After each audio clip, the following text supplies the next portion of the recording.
So today, after we had explained a lot about the mindset for the reliability-centered maintenance through the 4 previous videos and chats and discussions and so on. So today we are going to understand the reliability-centered maintenance jargons or definitions or acronyms, whatever you like to say it. It's important to understand the definitions. So when you are speaking or reading about reliability-centered maintenance, you understand what are people meaning. What do they mean when they say failure, failure mode, failure consequences, failure function, function failure, and so on? You can understand what we mean by all of this. Understanding what we mean by all of this is important. If you attend any training and the trainer starts to through some jargons and you don't understand it, stop him and try to understand the jargons, because if you don't get the meaning of the words or the meaning of the words in this context, it's important the meaning in this context, not the meaning to you or not the meaning to the operator or to the trainer. The meaning to you, you should be aligned with the meaning of the trainer, which should be aligned with the meaning of the standard in the reliability-centered maintenance. If you are not aligned with the meaning, you will get wrong impressions, and getting wrong impressions will lead to wrong understanding and wrong application of the reliability-centered maintenance analysis. So, okay, so today we are going to understand the jargons, starting from the 2 simple sheets that are going to be the end result of the reliability-centered maintenance, which are the information worksheet and the decision worksheet.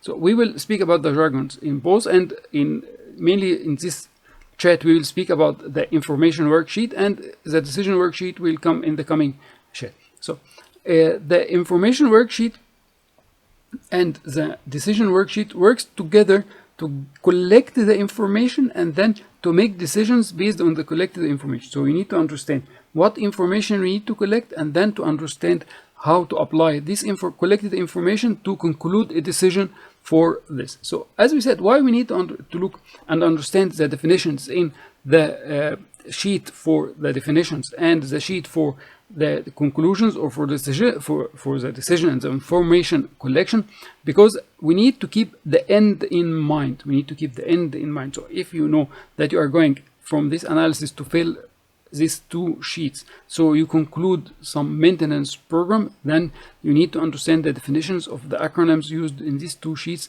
as they are intended. So you need to start with the end of mind. So if the end target from the reliability-centered maintenance is to have reliable equipment, so to have reliable equipment, you need to have a reliable maintenance program. To have a reliable maintenance program, we need that the maintenance program fit the needs for the organization, what we need for this maintenance program to serve the operations, to serve the cost, to serve the growth of the organization. So we need to be aligned and to serve. Normally, like you are learning any new hobby, any new skill, you need to understand the acronyms used within this skill. So you can, if you are skating, for example, or something like that, so you need to understand the parts of the roller skates. So you need to, if you said you need to adjust that and do this and lean to this side, and so you need to understand all these acronyms so you can get use it in the best way.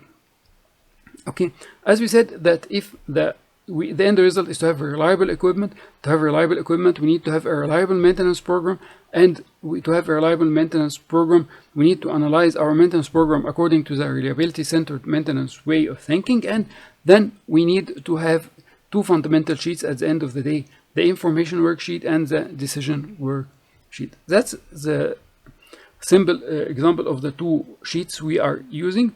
If you can see here, we are having in the information worksheet, we have the system, subsystem, and then we have the function failures. We're going to serialize it in numbers, and then we have the functions serialized in numbers, and then the function failures, we serialize it in letters, and then the failure modes we return again to numbers.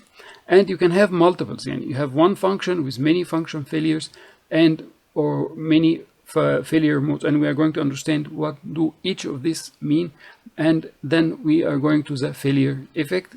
We will discuss decision worksheet in more details in the coming chat. So what is the information worksheet and what is the decision worksheet? What is the difference between them? The information worksheet mainly works to collect information about the equipment, their operations, their functions, and their failures. So the information we are going after is how to divide the equipment into systems and subsystems. We're going to explain this in a few minutes. What are the required main and secondary functions, and for each of the system individual equipments. All the instances that stops completely or partially the functions, and that means the failures, partial failure or complete failure. And then we have all the possible causes that are already recorded in our sheets or are forecasted that can stop a failure or can stop the equipment to perform its function, or partially stop it from perform its function, or stop a secondary function for the equipment. And then at the end we have an essay-like detailed description of the failure effect that comes here at the end. That's where we have the detailed effect.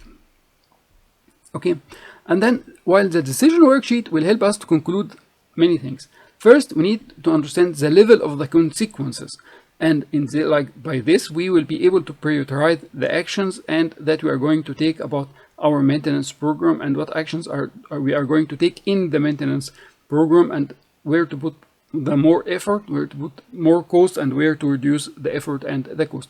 And then any needed routine maintenance will be concluded and its cycle and who will do it, whether some equipment needs redesign or modifications. Maybe simple, don't take redesign as something big. No, some modifications in a sequence performing in an alarm or something like that can be a modification or upgrade to equipment that to fit its reliable maintenance that we need.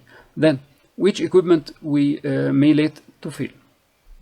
Okay, so we start by the first thing, which is dividing our equipment, or our all equipment or our operation lines into systems and subsystems. So it depends on the level of details you need to approach. Too many details can make it very difficult analysis, and too little details will skip some failure modes and so on. Also, broad systems will create a problem that you will have hundreds of failure modes, and it would be difficult to analyze all of them in one sessions or in 1 or 2 days for each system or subsystem. Also, going into the deep details will create a problem, because the failure in the deep details are not recognized by the operators or even by the maintenance team. They find it difficult to recognize the failures of the deep components. So going into the very deep details of the equipment itself will create a problem, because its failure modes will be not apparent to the operators or even to the maintenance team, and even the technical details or how these fails occurs and how to repair this failing part and so on can be difficult. Okay, it's like the electronic cards, for example. So you can take one electronic card as an example, and you go to the details inside the card. Not everyone, or very rare people who can go to the details of the electronic cards to discuss how the electronic card fails. But usually you take the electronic card as the minimum point of analysis that this card failed. Okay, so we can take an example, simpler example, by the conveyor material, any material conveyor, whether it is belt, chain or roller conveyor. So you can consider the driving mechanism of the conveyor as a standalone or as a subsystem that you study it, or you can study it as a part of the conveyor. The conveyor can be standalone conveyor, or it can be a group of sequence or chain of conveyors. So you will take the chain of conveyors, the sequence of conveyors, or the conveying system totally as the system, and then you will study each conveyor as a subsystem, or you will go to more details. There's no right or wrong. It depends on the effort that you are ready to put and the level of details you can reach, because if you can think about the conveyor system, you have the driving mechanisms, or electrical and mechanical, gearboxes, you have the rollers, you have or the chains, you have the guides, you have the sensors, you have protection covers, you have many things in the system. So it depends on the level of details you would like to go inside. So let's start by going to the next step. So now we have understood the two lines on the top, which are the system and subsystem. Now we are going to understand the function. The best describing the function is that the equipment works and what is expected from it to do. That's what the users expect the equipment to do. Okay, so it's included, we need to include the original capability of the machine or the equipment, because there is no maintenance or no study or no analysis that can modify the original capability unless it's an upgrade, and an upgrade is something different from studying the maintenance or the maintenance program. Okay, and there are two categories of the function. There are the primary functions and the secondary functions. So the primary functions for the belt conveyor is, that's why we purchased this belt conveyor or this conveyor in general.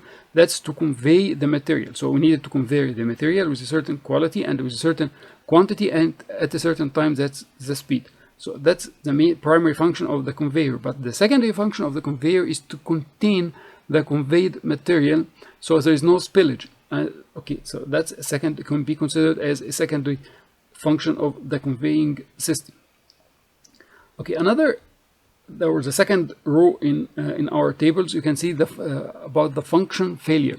So the function failure is best described was by John Mopray in RCM 2, that an asset is unable to fulfill function to a standard performance that is acceptable to the user. So again, we return it to acceptable to the user and standard performance. So I'm not making anything mysterious or anything that is not in the original design of the equipment. That's standard performance, and this standard performance is acceptable to the user. If it is not acceptable to the user, then that's a failure, whether it is a main failure or partial failure. Okay. And also we said in our previous chats that the operators had wealth of information about the failure, the function failures, and what are the functions of the equipment that they really need. There's another thing, which is the failure mode. Simply, the failure mode is the failure cause.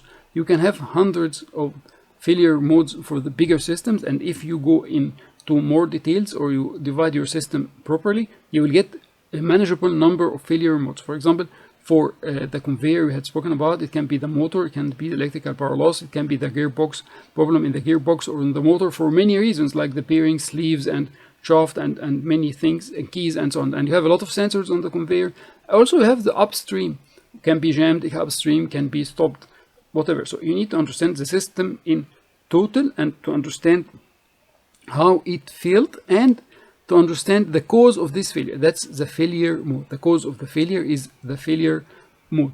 Then the last thing is the failure effect, which we said that it's an essay-like description, and it is the most important part because it includes all the information written and essay types that will help you making the decisions in the coming session. So part of the questions that we need, because that's why also we need the operators, part of the questions we need to answer while we are describing the failure effect: how the failure is detected. Maybe it's an alarm, visual alarm, sound, smell, detected by the operator, detected during daily inspection, detected on the SCADA system, detected in the control room, detected in the field. So how the failure is detected. Then the second thing is, what happened when the failure occurred? Process totally stopped, partially stopped, the slowdown occurs, operation continued, we scrapped some material, operation continued without scrapping anything, some spillage occurred. We need to understand what actually happened when the failure occurred.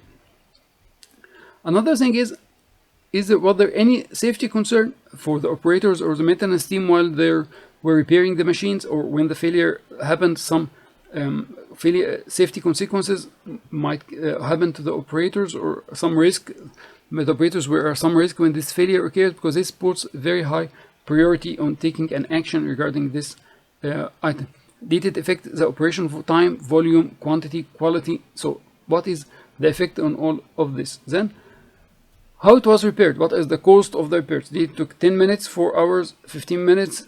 And then we need to put numbers for all, whatever numbers are possible. We need to put numbers. So the flow decreased from this to this, the speed decreased from this to this, the temperature increased from this to this, the time was in details, the cost was like this. Okay, so we need to collect all of this data in the information worksheet, so we can go to the decision to make some decisions based on the reliability centered maintenance thinking in our maintenance program. So it's a reliable maintenance program.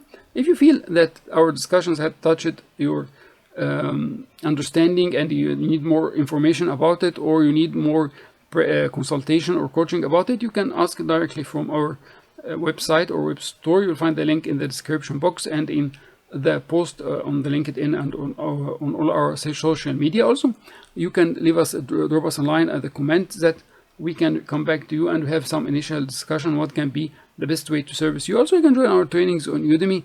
They are all on sale all the time. Thank you for following so far. We follow on the coming chat with the decision worksheet.